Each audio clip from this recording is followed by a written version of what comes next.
Hello and welcome to the Cute Baby tutorials using Gimp.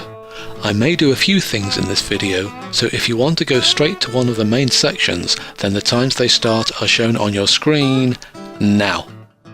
These videos are also available in higher definition on my website, along with any original files I'm allowed to give you in case you want to work on the same image as me. Just click on the link below. Okay, here we go. Here's a couple of very cute babies, and we're going to be using this picture to talk about selections. You can see what selections are. Come to the toolbox. This line of icons along the top, they're all your selections. We're going to be using all of them today, and we've got a lot to get through, so let's get started. We'll click on the folder icon, or create new layer group and add it to the image. I'm going to call that Fix. We're going to take our image, make a copy of it, click on duplicate, and then we're going to click that and then call it base, and we're going to click and drag that into the folder, and we're ready to go. Okay, so what do selections do? What they do is they allow you to select a certain part of the image and just work on that part. I'll give you an example. I'll come up here to the rectangle select tool, click on it, drag out a rectangle. Now at this point, anyone used to using things like Photoshop or many other image editing programs will say, well, what are these corners here? Why can't you use it yet? You can use these boxes to move the selection around and edit it to get to how you want it. Once you're about there, click once in the middle, it's now selected. And this little line around here, well, they're called the marching ants. They let you know where your border is. All right, so let's do something with it. I'll come to the paintbrush tool, and I'll start drawing.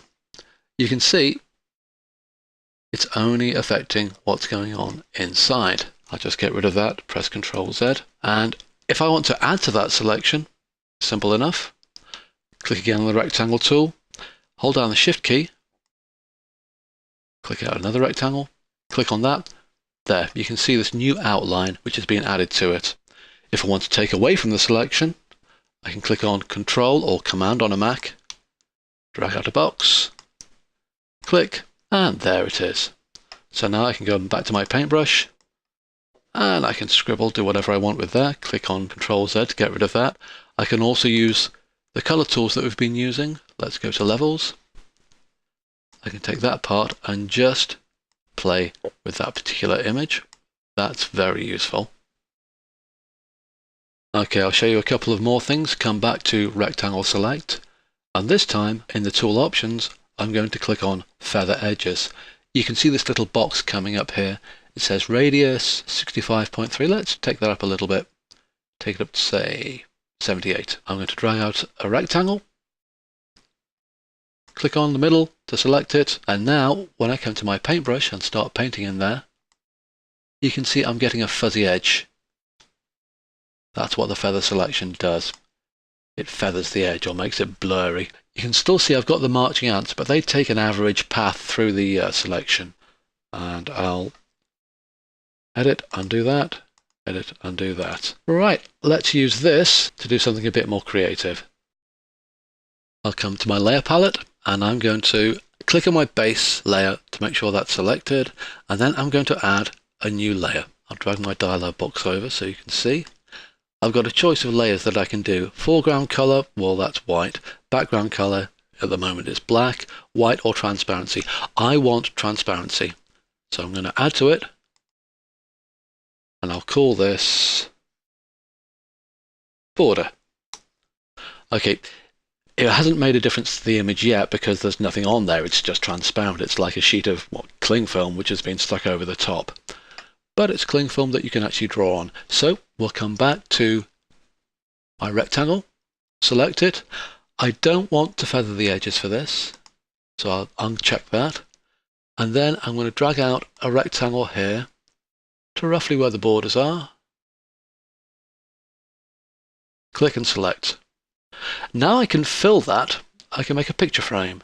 So I'm going to come up to Edit, come down to here where it says fill with FG color, that's foreground color, which in this case is black, or fill with background color, which in this case is white. Okay, I want a nice white border, so let's fill with background color, and it's gone wrong. With a selection, unless you tell it otherwise, it'll only fill from the outside in. So let's edit, undo, come to select, and select invert, Control+I. That means instead of everything inside the selection being affected, now everything outside the image will be affected. So come to edit, fill with background color again. There we are. Select, none. And there you go. We've got ourselves a border. I'm going to sell the effects even more, so I'll come to my base file. I'm going to duplicate that again. I'm going to call this BW, which will stand for black and white. And if I come back up to my colors palette, come to desaturate, choose your shade of gray based on lightness, luminosity, average. Okay, I'll go with average. There we go.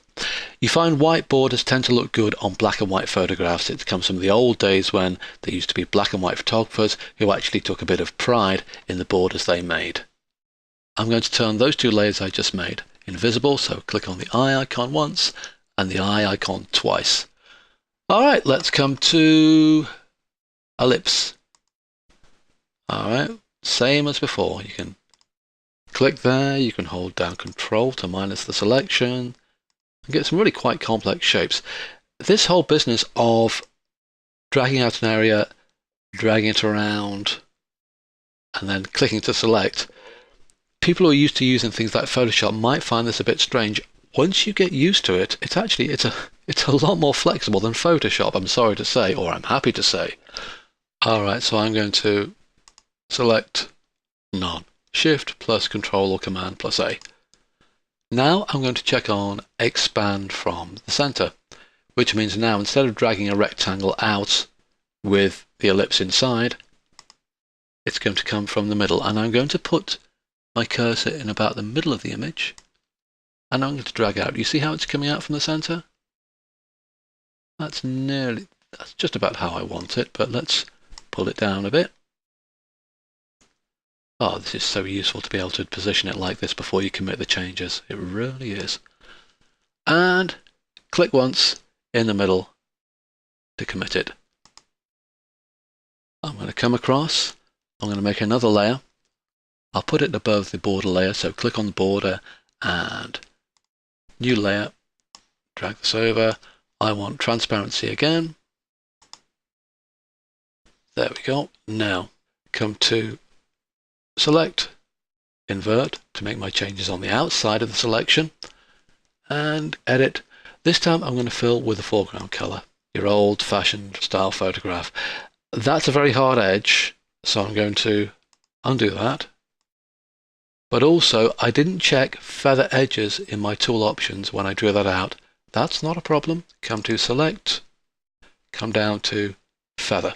You can always put in your feathering afterwards. Feather this selection by 5 pixels. No, I want much more than that. Let's try something really big. Try typing in 200 pixels. Okay, that. Now, let's come to edit. Again, fill with foreground color or black. And select none.